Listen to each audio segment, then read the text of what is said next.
Hello fellow book readers, my name is John, and today I'm going to continue my top 50 short stories of all time list with part 3. So in part 1 I did number 50 through 41, and in part 2 I did number 40 through 31 in my favorite 50 short stories. I'll list those down below. Remember, this list ranking is very subjective. They're just my favorite short stories. I'm not objectively claiming they're the best short stories of all time, but in this video I'll give you the title of the short story, the year it was published, a short description of the short story. I'll try and keep it as spoiler-free as possible, but there might be some slight spoilers in there.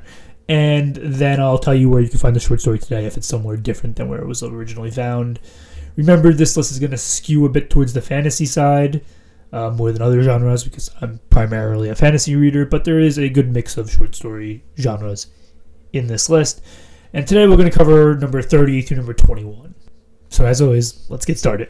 So the first story we're going to cover, coming in at number 30, is The Selfish Giant by Oscar Wilde. This was originally published in 1888. It's about a giant who, after being away for 7 years, returns to his garden and finds it filled with children. He hates that. He wants the garden to himself. He kicks the children out and builds a high wall. Of course, eventually the children find a way back into the garden. This story is about compassion and redemption and hope. The moral of the story is that being selfish is a bad thing, and that sharing is where true happiness comes from. I love the moral of the story. It just flows together really well and teaches everybody a valuable lesson, while also having just like a fun story that has some like really tense moments to it. It's both, educational while being fun to read at the same time. And I just think Oscar Wilde writes stories like that really well. That's kind of what he's known for. And this is one of my favorites of his. So yeah, I recommend it. It's a classic. You can find it just online. You don't have to buy a book to find it, but if you want to buy a collection of Oscar Wilde short stories, there's a bunch out there, and this story is included in all of them. And I do recommend that if you're interested in Oscar Wilde, you should purchase one of those books because he has some really fabulous short stories. Okay, next up at number 29 is Become a Warrior by Jane Yolen, which was originally published in the 1982 anthology known as Warrior Princesses. This story is about a girl whose father was killed, and she prays to God that she can avenge him. And yeah, it's a story about vengeance, basically, but it's very dark. What starts out looking like a Milan inspired story, like this is basically just Milan, turns into something totally different, totally more dark. It really builds off the swords and sorcery subgenre of fantasy. That's what I would call it, more closely aligned to swords and sorcery, but it's a very, very dark take on that. And the end even is kind of dark. I mean, there's a sprinkle of hope in there, but not really. It's just a very, very dark story. Not something I would typically read, but definitely something that caught my attention here just because of the direction it went. It went from one thing to another in a blink of an eye, and I think it really worked. I also just thought it had some really good action in it, if I'm being honest. So yeah, Become a Warrior is just a great story in my opinion, and it flows really well. Very, very quick paced, just really excellent short story. And as I told you earlier, Jane Yolen is just an amazing short story writer, and it's no different here. Almost all of her short stories are fantasy related, and yeah, if you're looking for fantasy short story collections, read Jane Yolen. You can also find this one in the Midnight Circus, but if you can find the Warrior Princesses anthology, I would pick that up because it has some good stuff in it. Okay, number 28 is In the House of the Seven Librarians by Ellen Klages. This was first published in the 2006 anthology known as Firebirds Rising, which contains various short stories by different authors, mostly fantasy, but some sci-fi.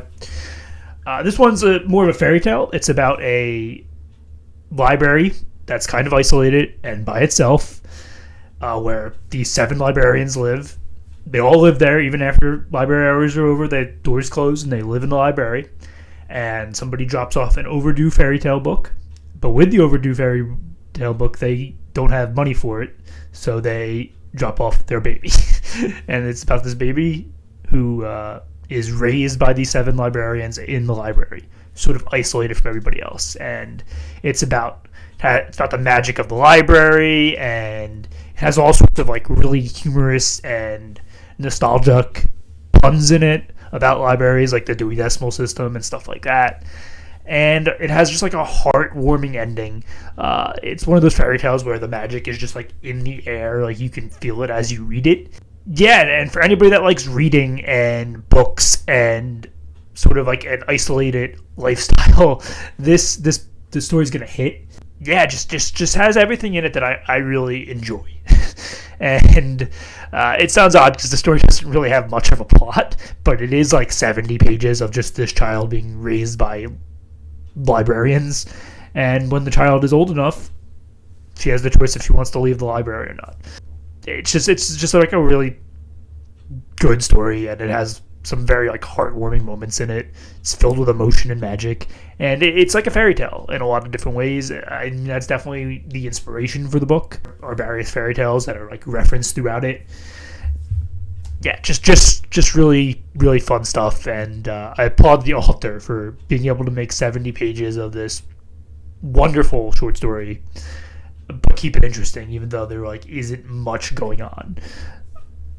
I read it front to back, and like I flew through it. Yeah, I really recommend it to anybody that likes short stories, but particularly fairy tales. Okay, next up, coming in at number 27 is Winter's King by Jane Yolen, first published in the 1991 anthology known as After the King, which is supposed to pay homage to J.R.R. Tolkien. You can more commonly find this today in, again, The Midnight Circus by Jane Yolen. I would recommend going to that one over the 1991 anthology. That's just my opinion. This story is about a child born into the Winter King, and of course this child is sort of cold and, I won't say heartless, but he has all those themes of winter surrounding him, and it's obviously very dangerous, but the story is great because it has a lot of hope sprinkled into it, and if you love a good winter story with a winter setting, pick it up. And it has all those classic fantasy tropes, kings, swords, cold, tense moments. Yeah, just all of it. Magic, obviously. So yeah, this one really stood out for me. It's one of my favorites of hers, near the top of my favorites list, and it is quite short. It's a shorter short story, so definitely check it out for sure. Okay, number 26 is a classic. That would be the 1948 short story titled The Lottery by Shirley Jackson. I'm sure you've read this one in school. If you haven't, it's a story about a town who holds a lottery every year, and the winner of the lottery doesn't exactly get a prize, let's put it that way. Yeah, it's one of those stories with like a fabulous twist ending, but it's also one of those stories that teach you morals and a lesson about how not all traditions are a good thing, and don't hold to conformities of certain communities if they are not actually good in nature, right? It's a great warning about how violence does exist in real life, and we should do our best to condemn it and go away from it, and it's bad, and that's what the story is trying to preach, I feel like. And yeah, I think Shirley Jackson does an excellent job of it. Obviously, she's a profound writer with a ton of great stories, and I think this is one of her best. It's definitely one of her most well-known, if not her most well-known, and it's classic for a reason. It hits the nail on the head. It has some really great writing, powerful writing too, like really, really powerful. If we're talking about powerful writing, this might be the most powerful piece in my top 50 in terms of like the writing just like speaks to you. Yeah, this one is such a great story, and it's classic for a reason, and it falls number 26 for me. Okay, next up is our first Edgar Allan Poe story. It would be The Black Cat, which was published in 1843. I think this is his most underrated short story. I love Edgar Allan Poe. I think he's a fantastic short fiction writer. I enjoy his short stories more than I enjoy his poems, but he does both really well. The Black Cat is like a really great mix of horror and think like noir detective work. It just works really, really well the way he did it. The story is, I would say, mid-length short story. It's not like overly short. It's not long either, though. It's very much like a really solid short story that has like substance to it, but doesn't go beyond the pale in terms of length. Just really appreciated the way he wrote this story. It's quite creepy, like really, really creepy. One of the most creepy stories I've ever read. The ending made me scream out loud. Like it was insane. It's about this man who is going into madness, like a descent into madness. And he starts off in the beginning of the story as this relatively normal person who loves animals. And he just dives deeper and deeper into madness. And it's quite scary how far he goes. And yeah, the end is terrifying. But it still like works somehow. Edgar Allan Poe is just a master writer, and yeah, people call him like the horror king sometimes, and I don't disagree. Like he's awesome. He's an awesome horror writer, and I'm not somebody that's like big on reading horror. I definitely don't watch horror, but reading horror I can do a little bit more. And yeah, I really enjoyed this one. You should pick up an Edgar Allan Poe short story collection if you're into short stories. This one might not be in all of them, but it will be in most of them. It's one of my favorites. Okay, at number 24 is L.T.'s Theory of Pets by Stephen King. And this was first published in 1997's Six Stories. That was the title of the book, but you can more commonly find it in 2002's Stephen King collection known as Everything's Eventual. This story like when I was first reading this story, I thought it was going to be like a play on The Gift of the Magi by O. Henry. That's what it seemed like it was going to be, because the story starts off with the husband gifting his wife a dog and his wife gifting the husband a cat. And it seemed like that was the direction the story was going to go. It starts off kind of humorous and sort of loving in a way. And it was just like, okay, I know exactly where this story is going. But nope, I promise you do not. It takes like a super dark turn. It's a story about like a failing marriage and how pets play an important role in people's lives. But more than that, it's a story about like tragedy and disaster. And it's another story where like madness sort of takes over, right? Like I just talked about that in the Edgar Allan Poe story that I just talked about. And it's the same thing here in Theory of Pets. Like it's a story of madness almost. And Stephen King is such a great writer, and I just don't think he gets enough credit for his short stories. His short stories are fabulous, and this is one of my favorites of his. I really like this one. It's really tense, and you're waiting on the next moment to happen. It feels like you're watching like an action movie almost, where it's just like, what's going to happen next? What's going to happen next? What's going to happen next? And it sort of delivers on the end. Like I don't think Stephen King is like the best at writing ends of all time, so I'm not going to sit here and say the end of this book, end of this short story is like my favorite end of all time. It's not even close, but the end still works, and very interesting. Love this short story. Falls in number 24. Okay, number 23 is The Happy Prince by Oscar Wilde, first published in 1888. This story is about a golden statue of the Happy Prince who watches over a town with the help of a bird. And yeah, it's a story about how the statue wants to help the city's poor and stuff like that. And there's a lot of, and the theming is like sacrifice and selflessness again, and sharing and compassion, and how those are like values that are really core to a good life. This is my favorite Oscar Wilde short story. I just think it's his best work. It's probably also his most famous. He's just a master short storyteller. Not to say that there's only two that are great. I think there are multiple great short stories by Oscar Wilde. These are just the only two that land in my top 50. Okay, so number 22 is Sandkings by George R.R. Martin. First published in 1979. Later published in the collection known as Sandkings by George R.R. Martin, which has other short stories in it as well. But you can find it today in Dream Songs Volume 1, which is another collection of George R.R. Martin short stories. I really recommend that one. Volume 1 more so than Volume 2. Volume 1 is 22 short stories and like 19 of them are hits, but this is one of the standouts from that one. Sandkings is amazing. It's a genre blender. It's like horror mixed with sci-fi, mixed with a little bit of fantasy.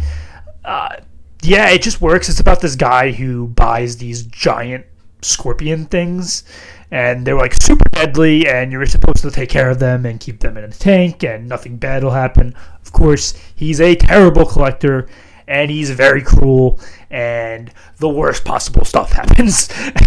it's insane. The end will make you scream out loud in terror. Like, it's so scary. One of the scariest things I've ever read. George just shows why he's a master writer. There's so many characters introduced here, so much great world building. And all of it works. Not a single thing of it does not work. It's a little bit long for a short story. That's all I'll say. That's the only reason it's number 22 and not, let's say, like number 10. But it's great. Like, it's so great. It won both the Hugo and the Nebula in 1980. So do keep that in mind. This short story is amazing. Okay, next up at number 21 and the final story in part 3 is A Cold Broad River by Tim Hardie, which you can find in The Advent of Winter, which is a short story collection of fantasy stories by different authors that focus around the theme of winter. 24 stories, because it acts sort of as an advent calendar. But this one is the standout story for me in that collection. It's about these 4 children who are searching for this monster, basically, who has been, like, terrorizing people. And they go to knock on this guy's door, who is the old man, who I think is the best character in the story. And misadventure happens, let's just put it that way. It turns sort of into like a sort of, I don't want to say detective short story, but it's sort of, they're trying to figure out this mystery. And there's a lot of action here, a lot of like magic. There is a monster, and I think that's like very interesting. I do like monster stories, so that was part of the reason I like this story.